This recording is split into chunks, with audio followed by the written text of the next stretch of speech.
Market cap क्या है, गणित के हिसाब से आसान भाषा में समझेंगे। नमस्कार दोस्तों, मैं महावीर बिलूँ। आज हम शेयर मार्केट के एक बहुत ही महत्वपूर्ण टॉपिक के बारे में समझेंगे। मार्केट कैप यानी मार्केट कैपिटलाइजेशन क्या है। अगर आप शेयर मार्केट सीख रहे हैं तो मार्केट कैप को समझना बहुत ज़रूरी है, लेकिन आज हम इसे सिर्फ किताबी भाषा में नहीं समझेंगे बल्कि गणित के एक आसान उदाहरण के साथ समझेंगे। तो चलिए शुरू करते हैं। मार्केट कैप क्या होता है। मार्केट कैप का पूरा नाम है मार्केट कैपिटलाइजेशन। सरल भाषा में कहे तो मार्केट कैप हमें यह बताता है कि शेयर बाजार के हिसाब से किसी कंपनी के सभी शेयरों की कुल बाजार कीमत कितनी है। इसे निकालने का फॉर्मूला बहुत आसान है। मार्केट कैप बराबर कंपनी के कुल शेयर इंटू एक शेयर की वर्तमान कीमत। यानी हमें केवल दो चीज़ों की ज़रूरत होती है। पहला, कंपनी के कुल शेयर कितने हैं, और दूसरा, एक शेयर की वर्तमान कीमत कितनी है। अब इसे गणित से समझते हैं एक आसान उदाहरण के साथ। मान लीजिए एक कंपनी के कुल कितना है, 10 लाख शेयर। कितना, एक कंपनी का कुल कितना है, 10 लाख शेयर है, और वर्तमान प्राइस कितना है, 100 रुपया है। एक कंपनी का कुल शेयर कितना है, 10 लाख है, और उसका 10 लाख का एक शेयर का प्राइस कितना है, 100 रुपया है। तो दोस्तों, अब मार्केट कैप निकालने के लिए 10 लाख इंटू 100 करेंगे तो कितना होता है, 10 लाख इंटू 100 तो कितना होता है market cap, 10 crore market cap होता है। 10 करोड़ रुपया के, मान के चलो 10 करोड़ रुपया के बराबर मार्केट कैप होता है। यानी इस कंपनी का मार्केट कैप कितना हुआ, 10 करोड़। बस इतना ही आसान है। अब शेयर की कीमत बढ़ जाए तो मान लीजिए कंपनी के शेयर की कीमत कितना है, 100 रुपया है। कंपनी का कितना है, मार्केट शेयर प्राइस कितना है, 100 रुपया है। ये बढ़कर कितना हुआ, 150 रुपया हुआ, 150 रुपया। अब कुल शेयर कितना है, 10 लाख है। तो इसको हम लोग 10 लाख से इंटू करते हैं तो कितना होता है, 15 करोड़। मतलब 50 रुपया प्राइस बढ़ जाने से कितना होता है, 15 करोड़ इसका मार्केट कैप होता है। कंपनी मार्केट कैप बढ़कर 10 करोड़ से बढ़कर कितना होता है, 15 करोड़ होता है। और वही चीज़ अगर शेयर की कीमत गिर जाए तो 10 करोड़ 100 रुपया से 50 रुपया हो जाए तो market cap direct 10 lakh into 50 रुपया तो होता है 5 करोड़। मतलब 50 रुपया गिर जाने से 5 करोड़ लॉस होता है, और 50 रुपया बढ़ जाने से कितना होता है, 5 करोड़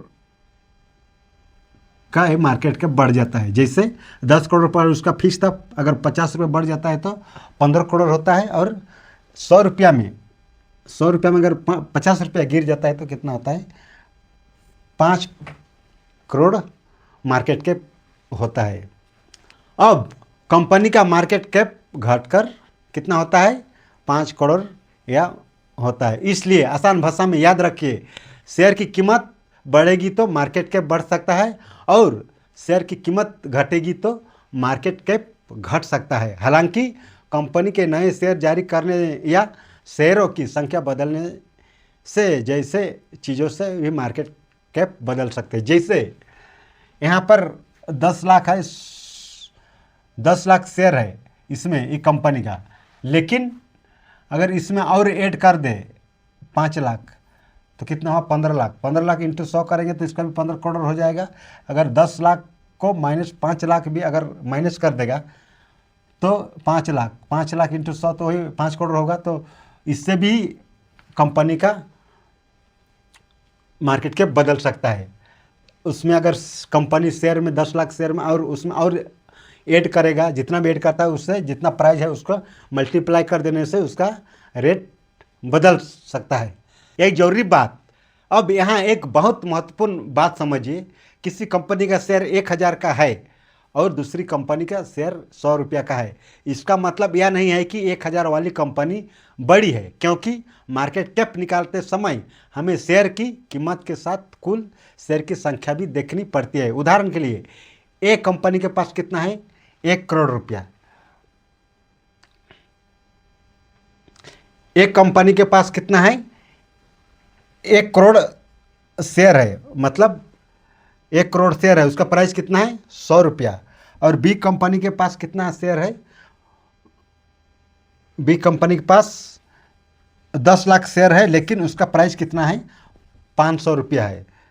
इसका मतलब ये नहीं है कि ये 500 वाला प्राइस बड़ा है तो 500 कंपनी, सॉरी 500 वाला जो कंपनी बड़ा है, इसको हम मार्केट कैप गणित के हिसाब से निकालते हैं।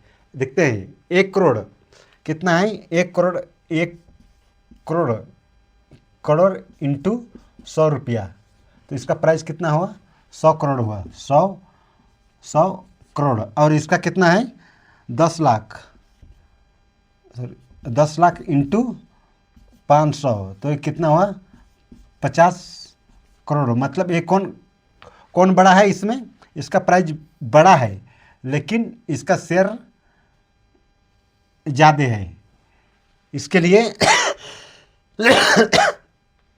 100 करोड़ वाला मार्केट कैप बड़ा है और 50 करोड़ वाला मार्केट कैप छोटा है। तो शेयर प्राइस होने से वो कंपनी बड़ा नहीं होता है।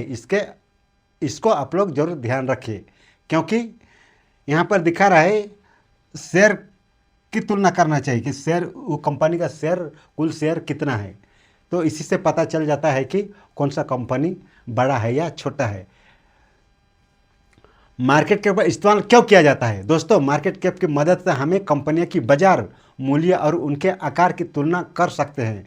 आमतौर पर शेयर बाजार में कंपनियों को लार्ज कैप, मिड कैप और स्मॉल कैप जैसी श्रेणी में देखा जाता है।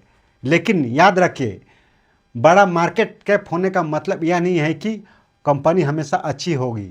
किसी कंपनी में निवेश करने से पहले उसका प्रॉफिट, रेवेन्यू, डेप्ट, कैश फ्लो, वैल्यूएशन और बिजनेस ग्रोथ जैसे कई दूसरे पहलुओं को भी देखना चाहिए। एक लाइन में याद रखिए, अगर आपको मार्केट कैप हमेशा के याद रखने के लिए रखना है तो बस यह फार्मूला याद रखिए, मार्केट कैप बराबर कुल शेयर और वर्तमान शेयर की कीमत। उदाहरण के लिए वही मैं बोला, कुल शेयर कितना है कंपनी का, 10 लाख, और वर्तमान प्राइस कितना है, 100 रुपया। तो इसी को याद रखना है मार्केट कैप निकालने के लिए। यही मार्केट कैप का सबसे आसान गणित है।